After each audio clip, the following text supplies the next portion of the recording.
Hey everyone, it's Richard Metal Fan here, bringing you guys an old school album review. And we're looking into this album's 15th anniversary, which was back in like June or so, but I didn't got around to doing it and I missed it sadly, and I hate myself for that.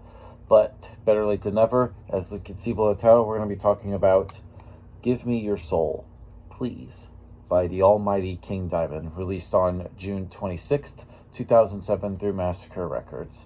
And this is his most recent album so far. And this album, like I said, like with all of King Diamond's albums, this is a concept album.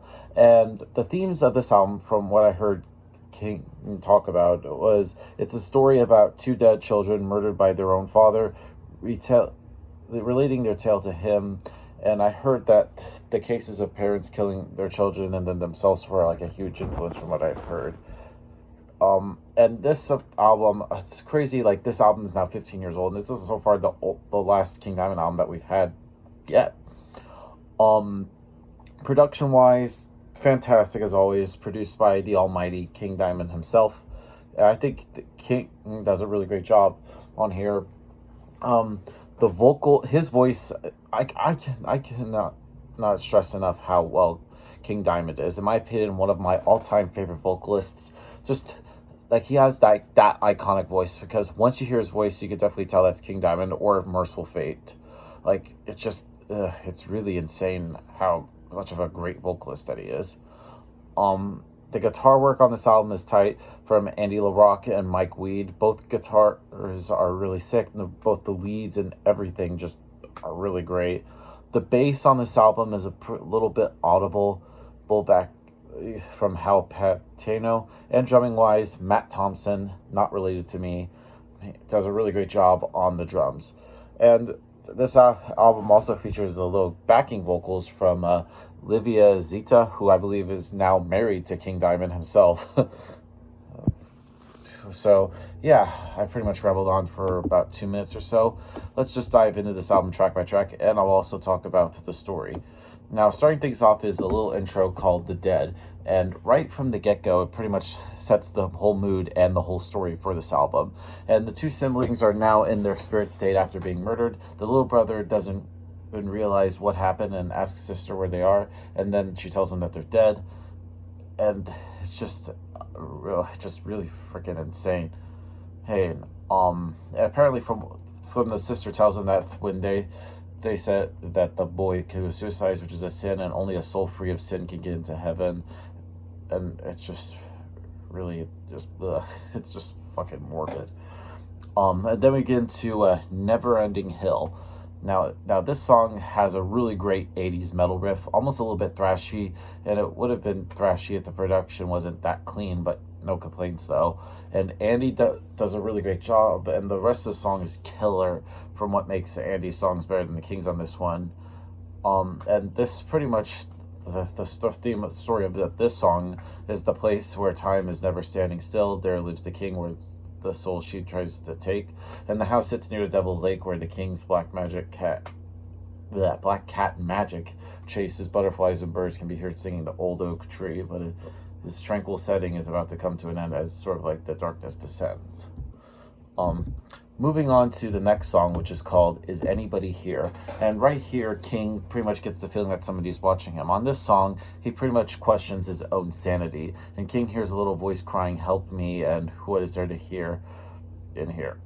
And then it goes into Black of Night. Now, the house is pitch black, and King tries to light the chandelier, and he hears like little footsteps coming from the hallways as the lights of the chandelier start to flicker and die out, and he can't see anything, yet his cat senses something, and he lights a candle to find his way around the house, and there's something hits him on the head. And then we go to Mirror Mirror. Now, this pretty much describes the initial encounter King has with this little girl. Fills with fear by the presence he senses, and King follows the sound of the little footsteps in the hallway, and he holds a candle in the mirror of the wall, but cannot see himself in the hallway. And then he questions why the little girl is here, why her hands are full of blood as she is looking for him. And there's like a blood smear on the wall with a crucifix hanging upside down. And there's like mirror blood is dripping from the wall. Moving on to The Cellar. Now, The Cellar pretty much sets the mood perfectly without letting the actual music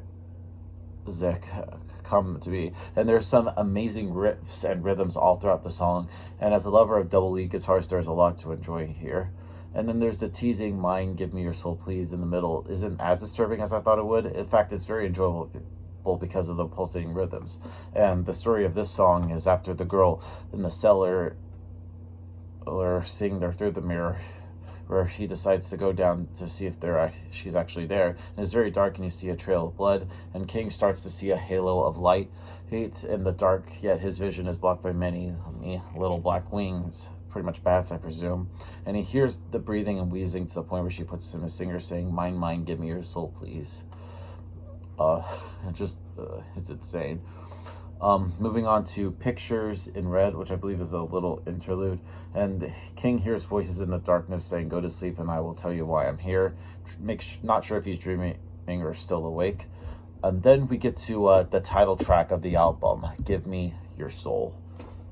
Now, this, in my opinion, probably one of Andy's best moments on here. It's moody, and it's a simple yet effective metal way that Andy makes his years. And Mike's solos in the song are really amazing too. And it almost has kind of like a bluesy feel, but you are still undeniably metal. And this song pretty much explains in detail how the siblings became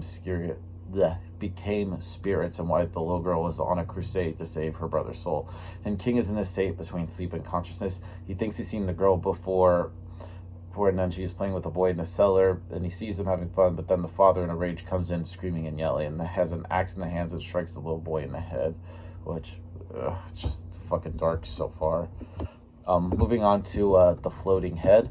Now, The Floating Head is another sick song, and this pretty much says he's still on the floor in the hallway as he tries to light candles in order to keep the dark out, and the nightmares inside his mind are starting to turn real, and he goes to the sink to splash some water on his face to try to snap back into reality, and then eventually he sees the floating head woman watching him.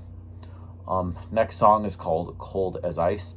Now, around like the minute 48 mark, there's a guitar sound that almost kind of sounds, it's very 80s sounding, like Def Leppard, and then repeating "Cold as Ice," which makes it another what the fuck moment. And it should be said that the band right here can't seem to hold and maintain the energy which initiated, and the rhythm guitars are sorely in need of boost.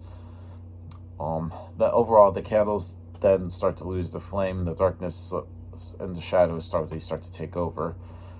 Shapes of Black pretty much consumes what little light is left in the house, and they're all around, and the darkness provides a vehicle through what is on the other side of the king's life, and the Shapes of Black enable the king to see them. Next up is The Girl in the Bloody Dress. Now, the king feels the girl's eyes in his soul, trying to find something deep within his mind, and the girl continues to beg for his soul, and she carries the devil's mark. And then we close things out with "Moving On," which this song is kind of surprising. This kind of like showcases like King Diamond's more softer, subtle vocals, singing more smooth choral oohs and other mellifluous crooning, which gives me chills. And this song pretty much talks about the little girl feeling like she had let the brother down. Then the only way to get her brother to heaven, she could find a soul free of sin, and King convinces the little girl that there's still time to find the soul and then move on to another house. And then the little girl says that she'll go to this house before the dawn. This is where you pretty much take part of the story. Now, overall, "Give Me Your Soul Please" it's a pretty good album. And I really hope, because I know this year we're supposed to have a new King Diamond album out called "The Institution," but so far we haven't heard, well, we heard one or two new songs when I saw them played live back in 2019, but that's like the last thing we've heard, and I'm really hoping they have a new album out this year. So yeah, "Give Me Your Soul Please" by King Diamond, pretty good album. So if I get this album a score, I'm going to give this a solid 9 out of 10. So yep, that's my review of the album, guys. Let me know in the comments what you guys think about it, and I'll see you all in the next video. And as always, keep it metal.